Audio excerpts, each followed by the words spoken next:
អូខេទាំងហើយសួស្តីអ្នកនរគ្នាថ្ងៃនេះខ្ញុំមកចាប់ skin AC10 បាទភ្លើងរេះត្រេតហ្នឹងខ្ញុំអត់ទាន់មានទេ skin ភ្លើងហ្នឹងហើយវីដេអូនេះពិតទៅខ្ញុំចាប់តាំងវាចេញមែនថ្ងៃដំបូងឥឡូវតែបានកាត់វីដេអូផុសបាទសារវល់ពេកឥឡូវអ្នកនេះអាចមើលបានហើយខ្ញុំskin នេះចាប់អស់ច្រើនមែនទែនមិនដឹងថាខ្ញុំសួយក៏មិនទេគឺអស់ច្រើនយកទៅមែនទេណាហើយអាកំភ្លើង4ប្លោះអត់មានចូលមួយសោះតែម្ដងបាទអស់ខ្ទង់ជា2000ជាងเลยមិនតែគ្នាអាចមើលតាមហ្នឹងបាទណាខោនសួយដល់កម្រិតណាហើយត្រង់កន្លែងនេះតែខ្ញុំធ្វើមកការមកចាប់ skin out of way លេងមកយកវាហេងខ្លះហើយសួយឡើងទៅវាចាប់ចូលស្នប់លៀកខ្ញុំអត់ចង់បានទេ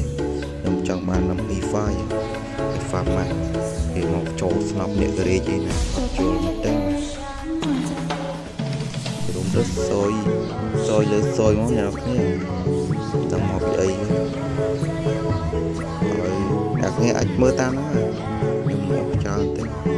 ហើយវីដេអូនេះក៏អត់យូរមែនដែរតែខ្ញុំដាក់គុណ2ឲ្យអ្នកគ្នាអាចស្រួលមើលអញ្ចឹង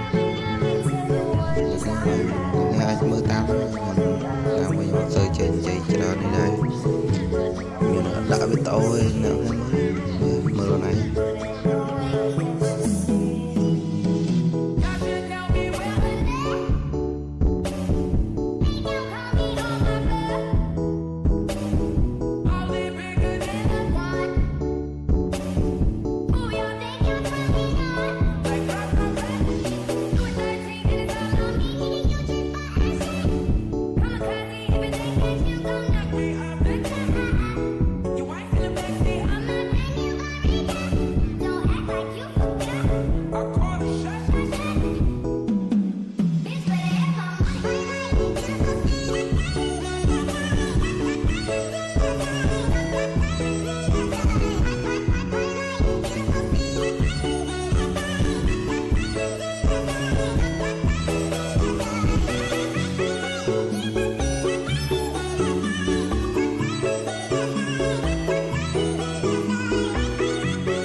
ចាប់បាន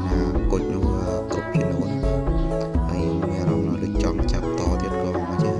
តែថាយើងមើលទៅថាការរបស់យើងឬស្ទូចស្លាំងដែរខ្ញុំក៏សម្រេចចិត្តយកត្រឹម175តែមួយ skin ក៏ល្អដែរបូក red fire មួយអញ្ចឹងនេះដូរហើយអ្នកគ្នាកុំភ្លេចជួយ follow page ខ្ញុំ